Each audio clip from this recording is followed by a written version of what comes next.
देखिए कुछ सवाल है। जैसे पहला सवाल आज के लिए, ए तथा बी में से प्रत्येक के पास कुछ रुपये हैं। ठीक, कहता है ए तथा बी में से प्रत्येक के पास कुछ रुपये हैं। ए और बी आदमी का नाम हुआ। यदि ए कोमा बी को 50 रुपए देता है तो बी के पास ए के पास बचे रुपयों से दुगुने रुपये होंगे। ठीक ना, कंडीशन है कि ए जो है वह बी को 50 रुपया अगर दे देगा तो बी के पास ए के पास जितना रुपये बचेगा उससे दुगुना होगा। एक रिलेशन दिया है। आगे, यदि बी कोमा ए को 20 रुपए देता है तो ए के पास बी के पास बचे रुपयों से तिगुने रुपये होंगे। सेकंड कंडीशन क्या है कि यदि बी ए को 20 रुपए देता है तो ए के पास बी के पास बचे रुपयों से तिगुने रुपये होंगे। तो क्वेश्चन है ए के पास कितने रुपये हैं, यही हमारा सवाल है। सवाल समझ गए होंगे। अब इसको कैसे बनाएंगे, तो कैसे बनाएंगे देखिए। मान लीजिए ए के पास ए रुपए है, बी के पास बी रुपए है, मान लेते हैं। ए बेचारा ए है और बी बी है। तो पहला लाइन पढ़िए, ए तथा बी में से प्रत्येक के पास कुछ रुपये हैं। ठीक है, ए है, बी है। कहता है यदि ए बी को 50 रुपए देता है। देखिए ए 50 रुपया दे देता है बी को। अब स्वाभाविक है ए अगर 50 रुपया देगा बी को तो ए के खाता में 50 घटेगा और बी के खाता में 50 बढ़ेगा। साधारण सी बात है।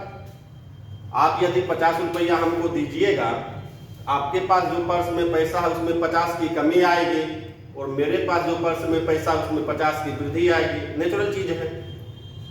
ए बी को 50 रुपया देता है, ए का 50 घटेगा बट बी का 50 बढ़ेगा। बढ़ेगा मतलब प्लस, घटेगा मतलब माइनस।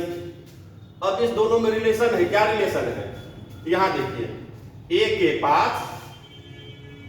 पास यहां से है ना, बी के पास ए के पास बचे रुपयों से तिगुने होंगे। मतलब यह बी जो है ए से क्या है, तिगुना, 3 टाइम्स। तिगुना नहीं है भाई, दुगुना। दुगुना लिखे है ना, दुगुने होंगे। ठीक है रिलेशन, और ये दोनों बराबर। अब देखिए 2a ऊपर b है, खींच के लाएंगे माइनस b। इधर देखिए 50 तो है ही, ये 2 × 50 100 होगा, माइनस 100 यानी माइनस 100। ऊपर जाएगा प्लस होगा तो 150 हो जाएगा। ये आपका 1 नंबर इक्वेशन हुआ, इसको छोड़ दीजिए। अब सेकंड के लिए देखिए। फिर मान लीजिए ए है, बी बी है। इस बार क्या होता है, बी ए को 20 रुपए देता है, लिखा हुआ है ना।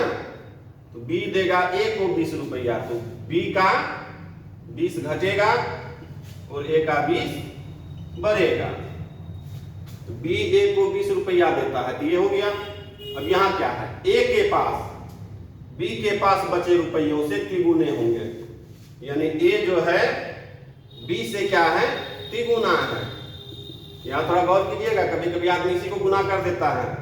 वो टर्म एंड कंडीशन जो ट्रिक्स पे बनाता है उसके दिमाग में ये सब बात आता है, लेकिन जो कॉन्सेप्ट पे बनाता है उसके दिमाग में सब फालतू सब बात नहीं आता है। क्वेश्चन जो कह रहा है सीधा काम कीजिए। कह रहा है ए के पास बी के पास बचे रुपयों से तिगुने रुपये होंगे।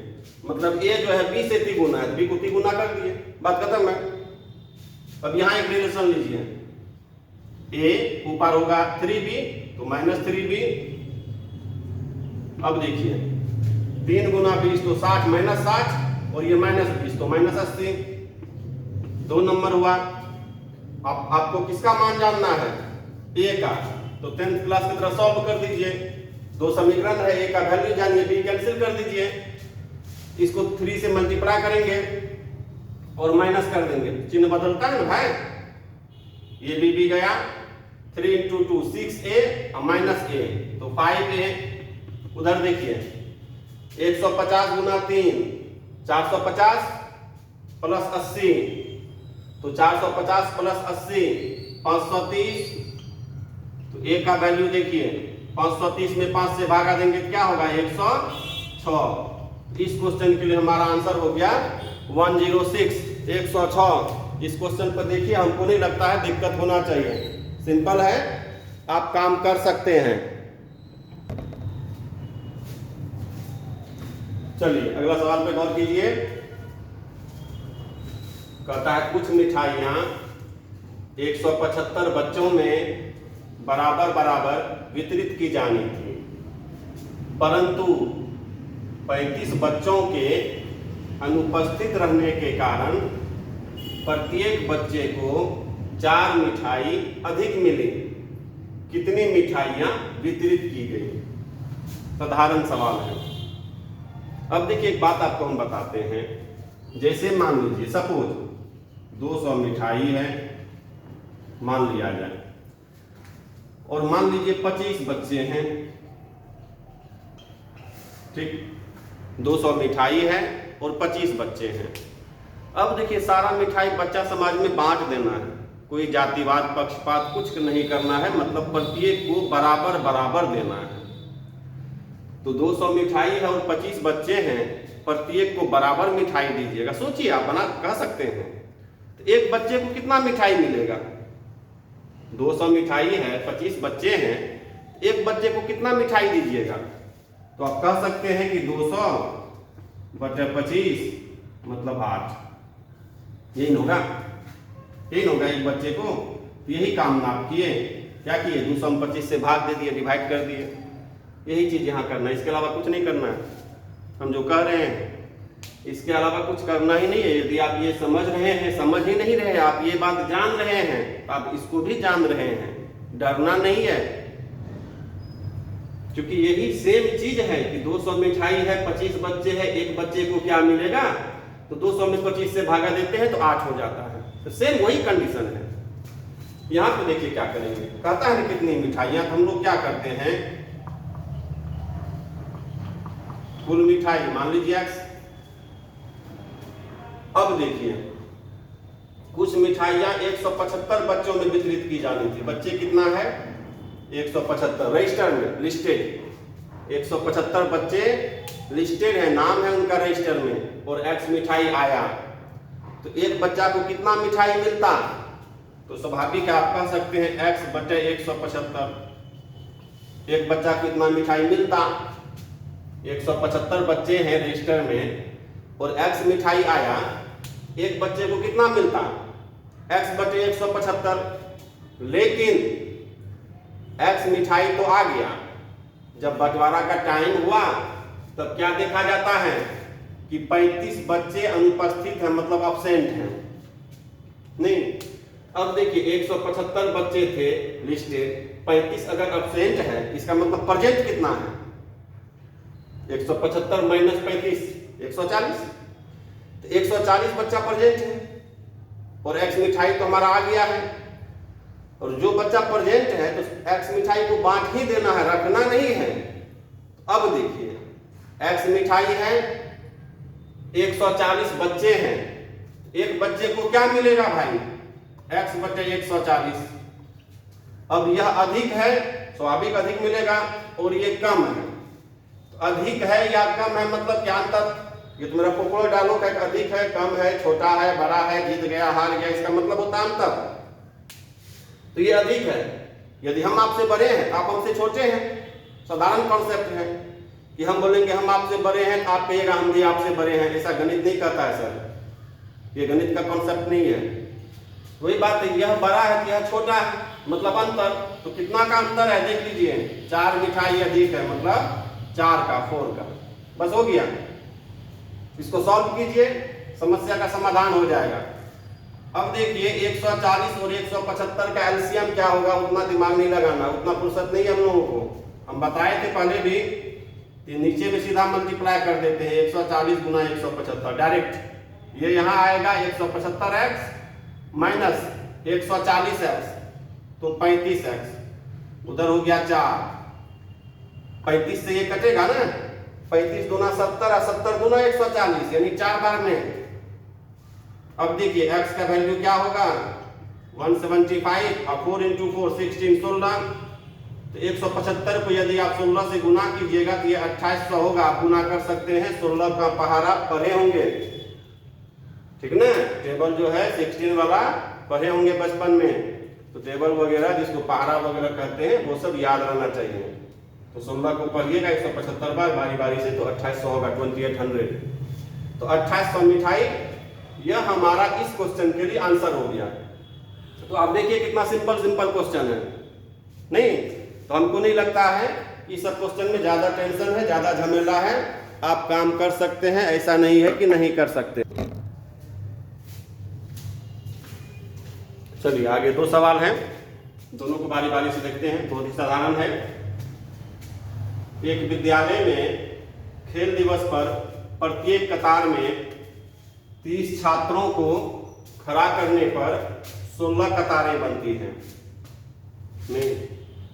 एक विद्यालय में खेल दिवस पर प्रत्येक कतार में, कतार मतलब लाइन, हम लोग याद कीजिएगा थोड़ा बचपन में जब स्कूल लाइफ में पढ़ते थे ना, तो प्रार्थना वगैरह होता था स्टार्टिंग में, तो लाइन में खड़ा रहते थे हम लोग। तो वही चीज है कि एक विद्यालय में खेल दिवस पर प्रत्येक कतार में 30 छात्रों को खड़ा करने पर 16 कतारें बनती हैं, ठीक। यदि प्रत्येक कतार में 24 छात्रों को खड़ा करें तो कितनी कतारें बनेंगी, यही हमारा क्वेश्चन है। तो देखिए सिंपल इस टाइप का क्वेश्चन पहले भी हुआ है। ये नहीं बोलिएगा कभी मेरे पास कि इसको गुना करेंगे, इसको भागा कर देंगे, फालतू सब स्टेटमेंट का यूज नहीं करना है। तो देखिए प्रत्येक कतार में 30 छात्रों को खड़ा करने पर 16 कतारें बनती हैं। तो टोटल स्टूडेंट क्या होगा 30 × 16। एक कतार में 30 छात्र है तो क्या कतार बनता है 16। कुल का स्टूडेंट क्या होगा 30 × 16, फर्स्ट कंडीशन में। अब सेकंड कंडीशन में प्रत्येक कतार में, प्रत्येक कतार मतलब एक कतार में 24 छात्र आता है, तो कितना कतार बनेगा नहीं पता, तो x, तो बात तो बराबर होगा, बराबर होगा। इसको सॉल्व कीजिए। 8 से 3 बार में, 8 से 2 बार में, फिर 3 से ये 10 बार में, यानी कि x का वैल्यू क्या हो जाएगा 20। ये 20 आपका आंसर हो गया। इस क्वेश्चन का जवाब हो गया। देखिए कितना सिंपल है, इस ढंग से आप उसको बना सकते हैं। अब आइए नीचे मुझे क्वेश्चन लिखा है। जब एक गेंद कुछ ऊंचाई से गिरती है तो यह धरती से टकराकर 3/4 भाग तक उछलती है। फिर से देख लीजिए, जब एक गेंद कुछ ऊंचाई से गिरती है तो यह धरती से टकराकर 3/4 भाग तक उछलती है, ठीक। यदि किसी गेंद को 32 मीटर 32 मीटर, यदि किसी गेंद को 32 मीटर ऊंचाई से गिराया जाए तो अपने तीसरे उछाल में यह कितनी ऊंचाई तय करेगी। क्वेश्चन समझे कि गेंद को अगर गिराया जाता है कुछ ऊंचाई से तो धरती से टकराकर कितना भाग उछलता है 3/4 भाग। कोई भी चीज अपने आप में एक होता है, 3/4 भाग उछलता है। तो कहता है उसको 32 मीटर के हाइट से गिरा दिया, 32 मीटर के हाइट से, तो तीसरा उछाल में कितना दूर जाएगा। तो देखिए एक उछाल में कितना जाता है इसका 3/4, तीसरा उछाल में तो 3/4 को 3 बार गुना करेंगे। सिंपल सी बात है। अगर दुए उछाल में करता तो 2 बार करते, 5 उछाल तक जाता तो 5 बार गुना करते, 5 टाइम्स, 3 बार गुना कर दिए। सॉल्व कीजिए, 4 चौके 16 दूना 32, ये 2 दूना 4 पढ़े होंगे, 3 3 3 27/2, 13.1/2 13.5 मीटर आंसर हो गया हमारा। तो इस ढंग से इस क्वेश्चन को भी हम बना सकते हैं, इसमें कोई दिक्कत वाली बात नहीं है। तो आज हम लोगों का सिंप्लीफिकेशन चैप्टर लगभग खत्म हो गया, मेरे तरफ से तो खत्म हो गया। तो आप लोग बुक वगैरह सबको बनाइए, ठीक ना, दिक्कत नहीं होना चाहिए। सवाल सब बनेगा, और भी बहुत सारे सवाल सब हैं, उसको भी हम बताएंगे। देखिए सिंप्लीफिकेशन बहुत बड़ा चैप्टर है। जैसे आपका एक नंबर सिस्टम हो गया, एक सिंप्लीफिकेशन हो गया, हम पहले भी चर्चा किए सिंप्लीफिकेशन में ही स्क्वायर रूट, क्यूब रूट, नहीं डेसिमल फ्रैक्शन वगैरह, ये सब सारा चैप्टर इसी में आता है। नहीं, एक स्टूडेंट देखे थे, हम कमेंट किया था ये सिंप्लीफिकेशन जब पढ़ा रहे थे, कमेंट बॉक्स में लिखा था कि सर ये सिंप्लीफिकेशन नहीं अलजेब्रा है, ठीक ना। तो देखिए होता क्या है, अलजेब्रा सिंप्लीफिकेशन का ही कुछ सवाल है, वही जिसमें फॉर्मूला वगैरह यूज होता है, a + b होल स्क्वायर, सब उसको अलजेब्रा का सेक्शन में भी दे दिया है। नहीं तो हम उसको सिंप्लीफिकेशन ही समझते हैं, ऐसा नहीं वो अलजेब्रा है, उसको भी हम सिंप्लीफिकेशन ही समझते हैं। जब भी क्लास में पढ़ाते हैं सिंप्लीफिकेशन के अंतर्गत ही वो पढ़ाते हैं। तो नाम तो टाइप तो ऐसे दिया जाता है, नहीं लोग पढ़ाते हैं, पर कोई चैप्टर पढ़ाते हैं तो 20 टाइप का सवाल है, दे देते हैं, अपना अपना होता है। नहीं तो अलजेब्रा वगैरह वो सब तो हम लोग इंटरमीडिएट में पढ़े थे, मैथ्स में नहीं, मैं अंडर मैट्रिक पढ़े थे। अलजेब्रा जिसको आप कहते हैं वो भी एक तरह से सिंप्लीफिकेशन का ही हिस्सा है, इसी का अंग है। उसका कुछ सवाल हम लोग देखें इसी चैप्टर में, कुछ और होगा तो वो भी हम लोग कल परसों देखेंगे, ठीक ना। बस आप वीडियो देखते रहिए, थोड़ा सा समझिए, मेरा बात को गौर से सुनिए तो दिक्कत नहीं होगा। तो ये सब टाइप का सवाल है, हम लोग इसको बना सकते हैं, ठीक है ना। अलजेब्रा कोई अलग टॉपिक नहीं होता है। नहीं तो पहले जब नया नई एसएससी वगैरह में पूछना शुरू किया था ना, आपका ये क्या कहते हैं ट्रिग्नोमेट्री, मेंसुरेशन सब, तो बहुत सारे स्टूडेंट मेरे पास आते थे तो बोलते थे सर एडवांस मैथ पढ़ाते हैं। तो हम सोचे स्टार्टिंग में भाई एडवांस मैथ तो हम लोग 10th क्लास में पढ़े थे। तो फिर एक स्टूडेंट बताया कि सर मेंसुरेशन के बाद जो चैप्टर आप पढ़ाते हैं ना, ट्रिग्नोमेट्री, प्रोबेबिलिटी, कोऑर्डिनेट, सब एडवांस मैथ कहलाता है। बोले चलो भाई एक तो बात हुआ। नहीं तो नाम तो ऐसे देता है बुक में, समाज में ढेर सारा बुक वगैरह, टेक्स्ट बुक हम लोगों का है तो देखिएगा कितना चैप्टर उसमें रहता है। सिंप्लीफिकेशन का सब चैप्टर अलग अलग किया है, हम बोले ना स्क्वायर रूट, क्यूब रूट, सब एक ही चैप्टर है, बुक में अलग अलग किया हुआ है तो है, क्योंकि ढेर सारा सवाल है। अब एक ही चैप्टर में 1000 सवाल हो जाएगा, चलो भाई बांट देते हैं 2-2 सा करके, तो उस सब से टेंशन नहीं लेना है। हम जो बता रहे उसको गौर कीजिए। इस टाइप का सवाल मिलेगा ना जी आपको बुक में, तो बुक में सवाल मिलेगा तो बुक को बनाइए। हम तो बोले हैं कि बारी बारी से सारा चैप्टर आपको पढ़ाएंगे, थोड़ा समय लगेगा लेकिन सारा चैप्टर पढ़ाएंगे। आप अपने समाज में स्टूडेंट समाज जिसको एडवांस मैथ कहते हैं, वो एडवांस मैथ भी हम पढ़ाएंगे, आप टेंशन नहीं लीजिए। सब ढंग के सवाल पे गौर करेंगे, बस आप सवाल को समझिए, कुछ प्रॉब्लम होता है तो उसको लिखिए कमेंट बॉक्स में, हम देखेंगे जरूर उसका जवाब देने का प्रयास करेंगे। तो सिंप्लीफिकेशन तो आज मेरा लगभग खत्म हो गया। अब अगले दिन से, क्योंकि इसके बाद होना चाहिए एलसीएम एचसीएफ, लेकिन उसके पहले हम कुछ चीज़ और है जो हम चाहते हैं, कुछ कैलकुलेशन है जो चाहते हैं कि आप लोगों को बता दें, क्योंकि कैलकुलेशन जो वो मैथमेटिक्स का रीढ़ है, हम बार बार बोलते हैं। कुछ कैलकुलेशन है जो चाहते हैं कि हम आप लोगों को बता दें, और कुछ वही जिसको आप अलजेब्रा कहते हैं, तो हम पहले भी बोले उस पर हम सवाल बता है, फिर भी कुछ और सवाल है जिसको हम इसी चैप्टर में आपको बताने का प्रयास करेंगे, ठीक है ना। तो बस आप वीडियो देखिए और पूरा देखिए और समझने का प्रयास कीजिए, और केवल देखिए ही नहीं बल्कि बुक भी बनाइए। आपके पास बुक अवेलेबल होगा, नो डाउट, जो भी बुक है, जिस भी राइटर का बुक है, बुक सब अच्छा होता है, ऐसा नहीं फलना राइटर का बुक लेना है। जिस भी राइटर का बुक है आपके पास कंपटीशन के लिए, उस बुक को आप बनाइए। क्योंकि स्टूडेंट में एक समस्या होता है कि स्टूडेंट रेगुलर पढ़ता नहीं है, इस पर भी हम चर्चा करेंगे। नहीं क्योंकि आप लोग ढेर सारा क्लास वगैरह देखते हैं ना, यूट्यूब वगैरह सब पे भी देखते हैं, कौन सा क्लास सब बोलते हैं आप लोगों को समझाया जाता है, हमको तो उतना पता नहीं है। नहीं तो सिंपल कुछ नहीं है, पढ़िए थोड़ा सा, पढ़ाई का कोई जोर नहीं है, पढ़िएगा ना तो सब चीज़ अपने आसान लगेगा। और हमसे जहाँ तक बन पाता हम तो आपको पढ़ा ही रहे हैं, मदद कर ही रहे हैं। तो आप पढ़िए, रेगुलर पढ़िए, सबसे बड़ा चीज़ ये है, ठीक है। तो हम आगे फिर चर्चा करेंगे इस सब टॉपिक पे। आज के लिए इतना ही रहने देते हैं, धन्यवाद।